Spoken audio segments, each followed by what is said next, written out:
Hi mga mamis, another day, another mini vlog. Unang araw nga pala ng day off ng mister ko kaya naisipan namin na ipasyal nga si Baby Bray at ma-refresh nga yung mister ko from work. Medyo stressful din kasi ang uri ng trabaho niya mga mamis kaya kailangan niya talaga mag-refresh.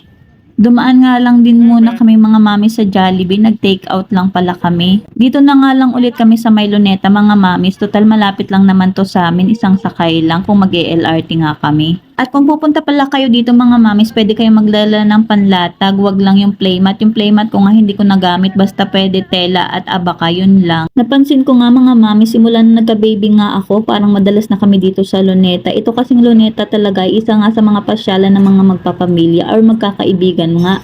At marami rin palang nagtitinda dito mga mamis, like mga laruan ng mga bata. Bukod nga sa maganda at malawak nga dito mga mamis, walang entrance fee dito.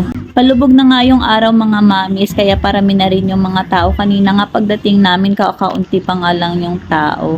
Hapon at gabi nga yung mas maraming tao dito mga mamis kasi nga inaabangan nila yung dancing fountain. Mas maganda kasi yun pag gabi kasi nga iba-iba talaga yung kulay noon. Nagbabalak nga kayo mamasyal at ma-relax nga ay pwede nga rito mga mamis, basta magbaon lang kayo ng pagkain para mas tipid. Pwede ring hindi kung marami namang budget at less hassle nga pag ganun.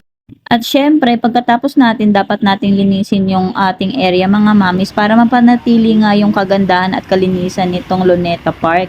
Inabot na nga kami ng gabi mga mamis. Sana yung nagustuhan nyo ang aking today's mini vlog. Thank you for watching!